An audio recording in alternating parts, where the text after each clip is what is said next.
Tudo da Canção Nova em um só lugar. Canção Nova Play. O Senhor esteja convosco.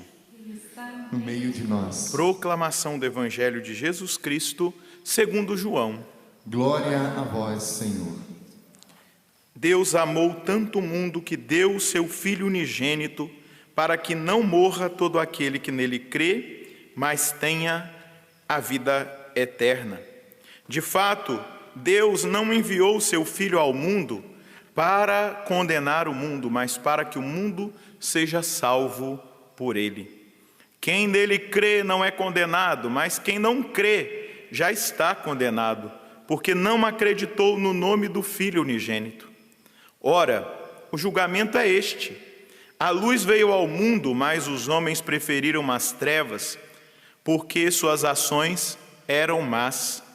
Quem pratica o mal odeia a luz e não se aproxima da luz, para que suas ações não sejam denunciadas. Mas quem age conforme a verdade, aproxima-se da luz, para que se manifeste que suas ações são realizadas em Deus. Palavra da salvação. Glória a vós, Senhor. Este infeliz gritou a Deus e foi ouvido. Gritou a Deus e foi ouvido. Este infeliz gritou a Deus e foi ouvido. Gritou a Deus e foi ouvido.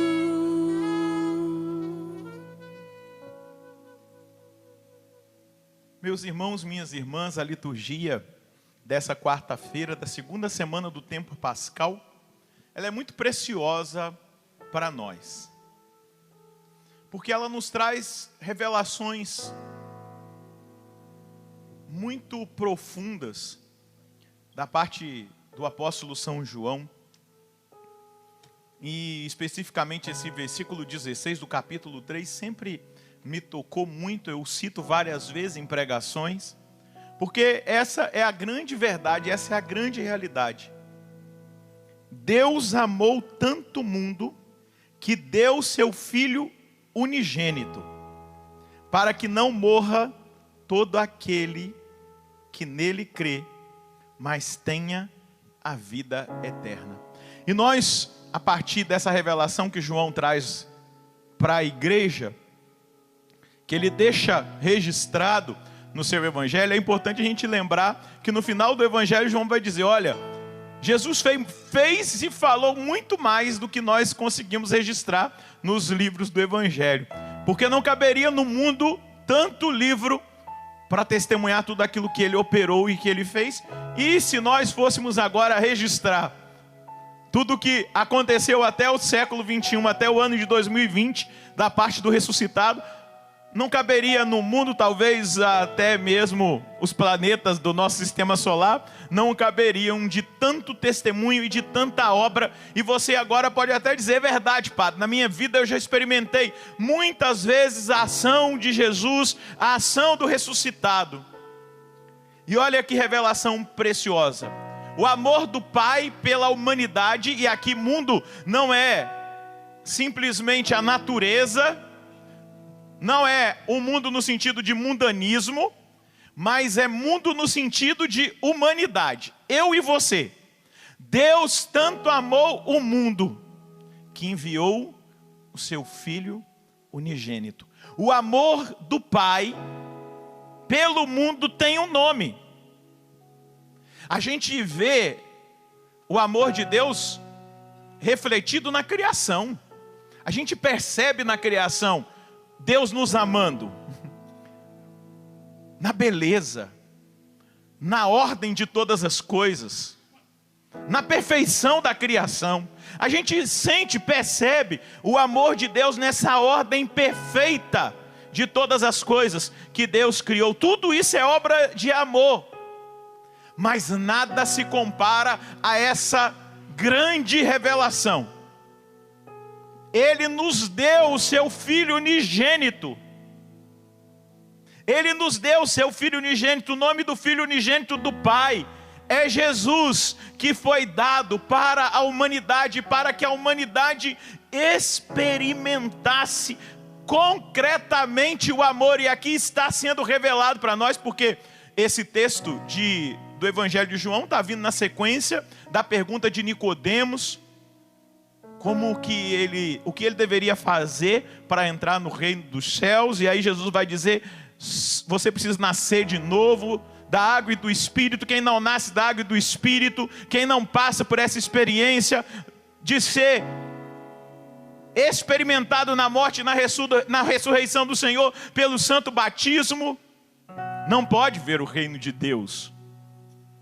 E aí depois Jesus dá uma provocada: mas você é mestre, eu estou falando de coisas espirituais e você não consegue entender a revelação do sobrenatural. Dá uma provocadinha nele por ele ser mestre. E depois Jesus vai dizer: olha, assim como a serpente foi levantada lá no deserto, quando o povo murmurou, o Filho do Homem será levantado e atrairá todos os olhos para ele. Ali está o reflexo, refletido, a presença do amor de Deus. A paixão, a morte, mas a ressurreição de nosso Senhor. Mas qual foi o motivo dele ter dado o Filho? Qual foi o motivo? Para que todo aquele que nele crê não pereça, mas tenha a vida eterna. Aí está o motivo do Pai ter nos dado o seu Filho unigênito como prova de amor. Não há maior prova de amor que dar a vida pelos seus amigos. E Jesus deu a vida por você, Jesus deu a vida por mim, Jesus deu a vida por toda a humanidade de todos os tempos. No entanto, que no sábado santo, a doutrina da igreja vai dizer que naquele dia do silêncio, no sepulcro, Jesus estava pregando para a mansão dos mortos, para os mortos. Ele foi resgatar Adão, ele foi resgatar Eva. O amor que nos envolve, o amor que nos seduz, o amor que nos motiva, para que não morra todo aquele que nele crê. E Jesus é para nós esse novo Adão que dá uma resposta totalmente diferente. Lá no jardim, Deus disse para o homem: não coma do fruto da árvore do centro do jardim, porque senão você morrerá. Mas, dentro daquilo que é a revelação do Evangelho hoje, nós vamos perceber o contraditório. O que João está trazendo como revelação. Eles não acreditaram lá no jardim na palavra, colocaram uma palavra, relativizaram uma palavra que o pai deu, quando o demônio, o pai da mentira, ali naquela serpente diz para ele: não, se vocês comerem do fruto da árvore do centro do jardim, ele sabe, vocês serão como Deus, conhecedores de todas as coisas.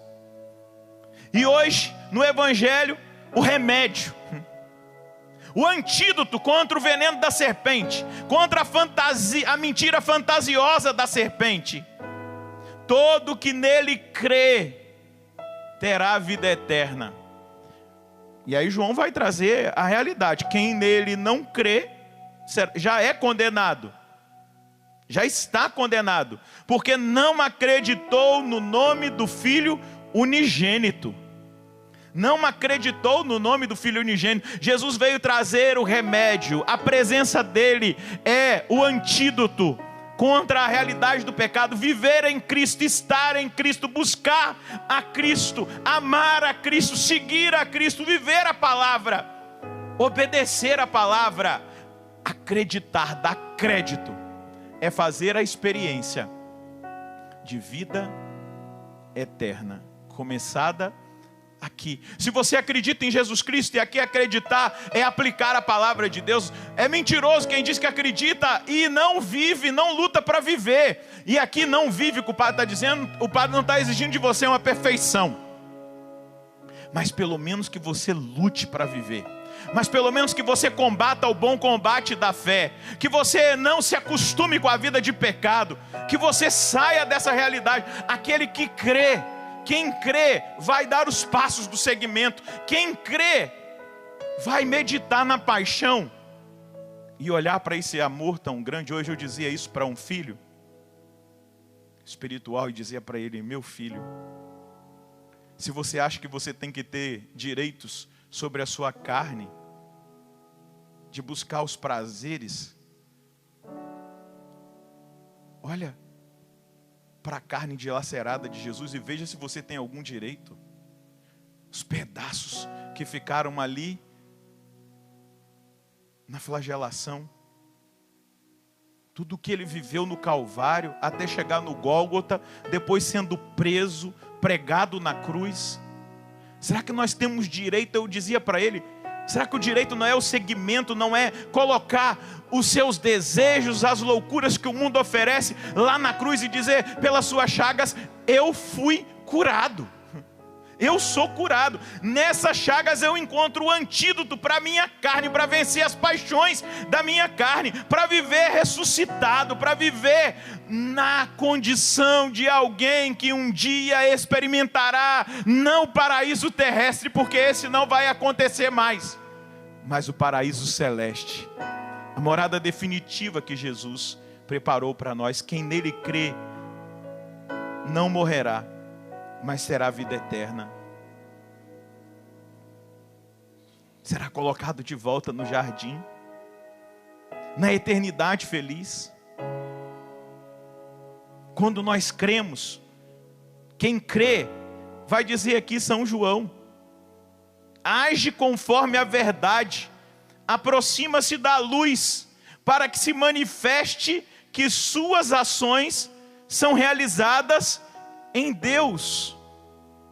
Nós precisamos nos aproximar da luz, deixar a luz de Cristo iluminar a nossa vida. Esse amor, Jesus Cristo, que não veio para condenar o mundo, o ser humano, mas para que o mundo seja salvo por Ele. São João vai deixar muito claro, Ele não veio para condenar o mundo, mas para que o mundo seja salvo por Ele.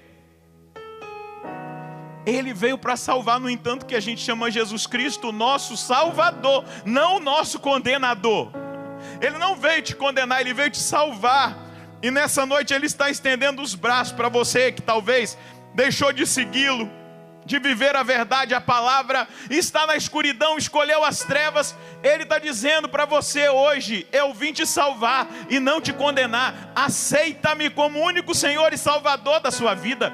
Aceita-me como seu verdadeiro Deus. Siga as orientações que eu trouxe do meu Pai. Todo o Evangelho, tudo o que eu disse, o que eu falei, as obras que eu executei, eu ouvi do meu Pai. Foi dele que tudo veio. Quem me vê, vê o Pai. Quem me ouve, ouve o Pai. Esse Pai amado, Pai das misericórdias, Deus de toda consolação, que enviou seu Filho não para condenar o mundo, mas para que o mundo seja salvo por Ele, para que os homens e as mulheres sejam salvos por Ele. Mas veja, o Evangelho de São João de hoje vai dizer que existe condenação. A condenação virá pela não acolhida do Filho de Deus. A condenação virá pela não acolhida do amor do Pai pela humanidade. E aqui João vai trazer para nós a revelação. O julgamento é esse: a luz veio ao mundo, mas os homens preferiram as trevas à luz, porque as suas ações eram más. Quem pratica o mal odeia a luz e não se aproxima da luz, para que as suas ações sejam denunciadas. O julgamento é esse: a luz veio ao mundo, mas os homens preferiram as trevas e deixaram de lado a luz, escolheram praticar o mal e odiaram a luz.